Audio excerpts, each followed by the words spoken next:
16 feet. Yeah, that's a nice one. That's a nice one. Mm-hmm.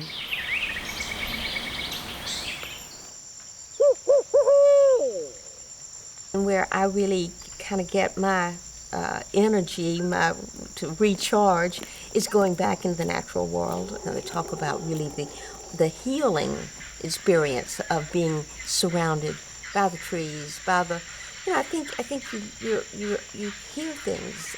You realize the sound of silence. The sound of you hear the birds. You hear, I don't know. I think your senses. I think you sharpen your senses when you get out, and you sort of breathe deep.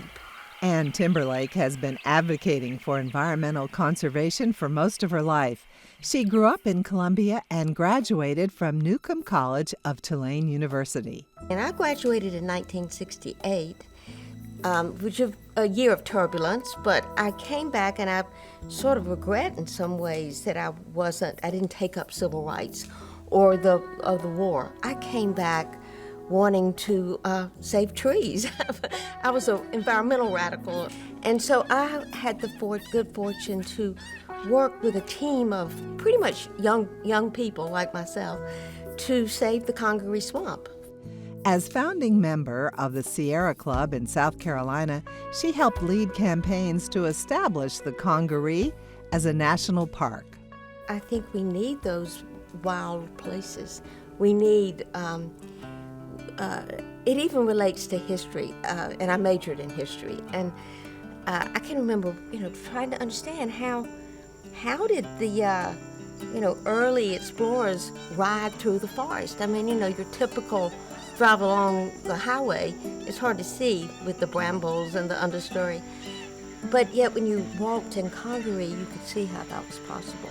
It was a towering overstory of trees. And it was, where nature ruled. I mean, the flooding, the natural flooding deposited the rich soils, and that fed the, amazing diversity of trees and wildlife. There was nothing like it. I mean, it wasn't that uncommon in the southeast. It's a Red River bottomland swamp. Every major river had such an ecosystem, but all of those lands had been cleared and drained and or dammed up, and so there were no other places like it. It was in the 1970s that she advocated for the Chattooga River to be designated as a wild and scenic river. This 50-mile stretch of river starts in the mountains of North Carolina and ends at Lake Tougaloo near the Georgia border, one of the longest rivers in the southeast. The Chattooga was proposed by the Forest Service as a potential, to be included in that designation. So there were hearings, and we testified, shared, asked people to write letters. I mean, it was very early advocacy, grassroots, basic advocacy with, without email and, social media. But we wrote letters and we signed petitions and we showed up. In 2003, Ann Timberlake became the founding executive director of the Conservation Voters of South Carolina. She managed a small staff, growing the budget from $60,000 to $600,000.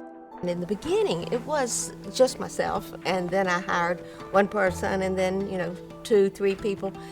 And it was in 2009, so we've been going about 6 years, and we had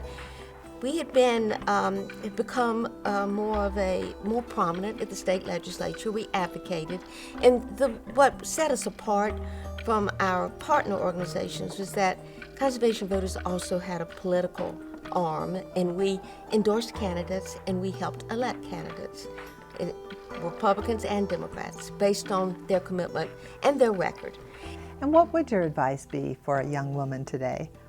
Well, I think it's important to find your voice and to speak out where you're comfortable. I do think, I'm known as an advocate, but I think it's important for us just to share in conversation with people the things we care about. And I worry that conversations about politics are almost becoming taboo. It's almost like not polite to bring up those issues. And I think we need to have conversations, respectful conversations. I don't know how we find common ground if we don't have those.